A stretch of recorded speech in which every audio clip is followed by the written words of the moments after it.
Почитувани граѓани, почитувани медиуми, Distinguished citizens, distinguished members of the media, first of all, I would like to thank you for your presence today in Brussels and yesterday, of course, and for closely monitoring the developments with the summit that we had yesterday between the EU and the Western Balkans.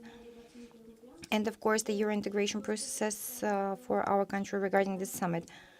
The EU-WB summit was on a high level, and we had an opportunity to talk about the joint future of the countries of the Western Balkan and our determination and vision that the European Union remains the largest and the strongest partner of North Macedonia in the region.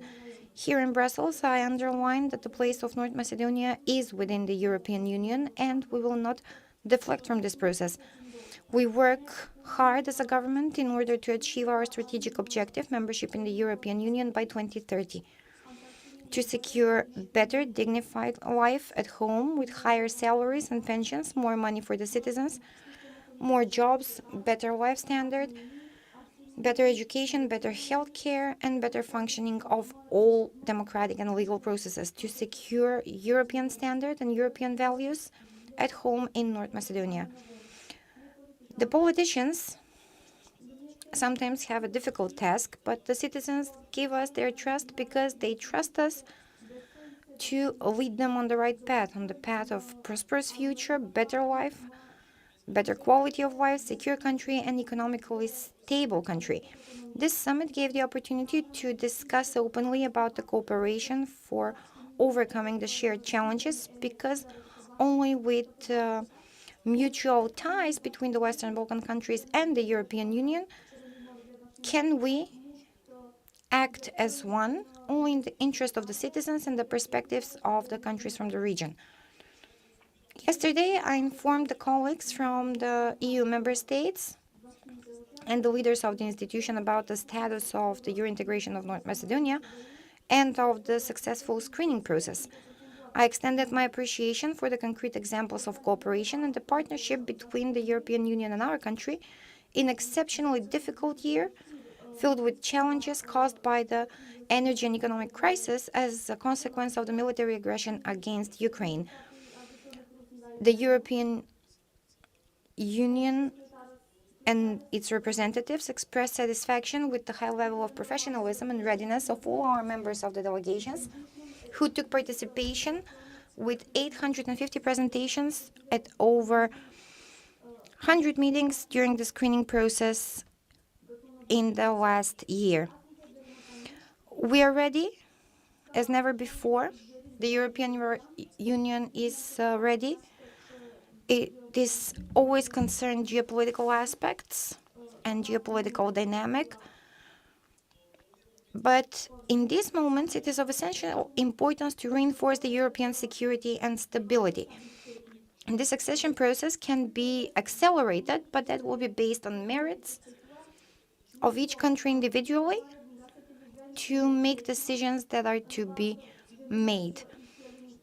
We have harmonized fully the foreign and common policy with the European Union. We have presented our commitments, and the international support that is being given to us should lead us not to withdraw from our strategy. Mr. Charles Michel and the President of the European Commission, von der Leyen, the President of the European Parliament, Metsola, and the leaders of the EU member states and the leaders of the Western Balkan countries, we had a meeting and we discussed the cooperation, but also the mutual readiness to respond to the challenges. In the very end, I would like to mention that this working visit to Brussels could have been totally different. We could have come as winners and to say that we will continue with opening the chapters from all clusters for the EU negotiations and that we will continue our Euro integration path. But it was confirmed that we have an anti-EU, anti-NATO and pro-Russian opponent, that is VMRO and Levica.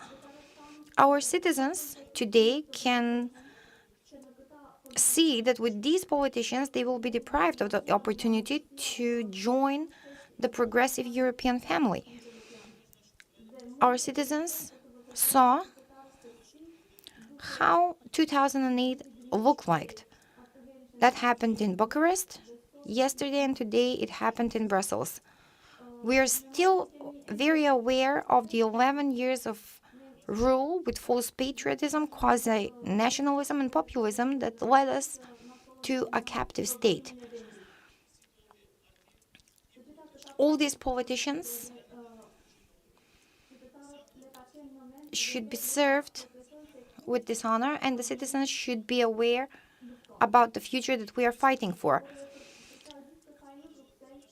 However, there were positive discussions in Brussels about our country and further support of the European leaders for the traced path of North Macedonia towards the Union.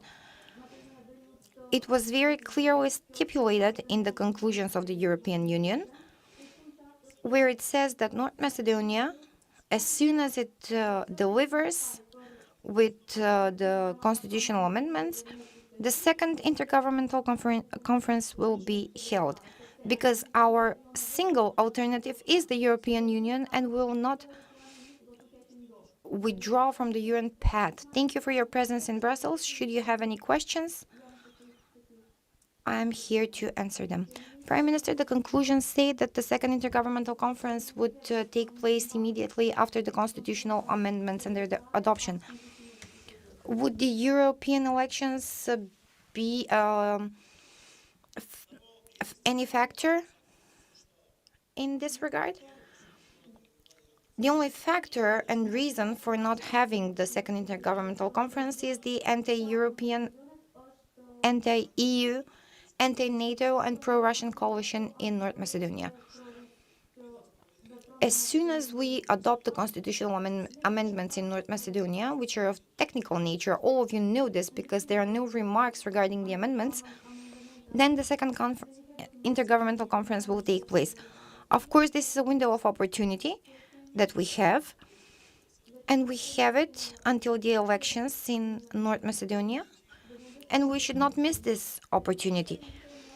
At that time, in 2008, there were other colleagues of yours who witnessed what happened in Bucharest, and today you witness what happens in Brussels, and you witness who is the reason behind all of this.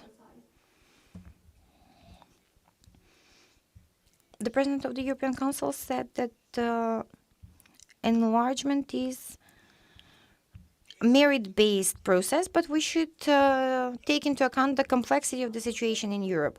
Does this mean that we might expect certain concessions regarding our country? Of course, this is a statement reiterated on several occasions.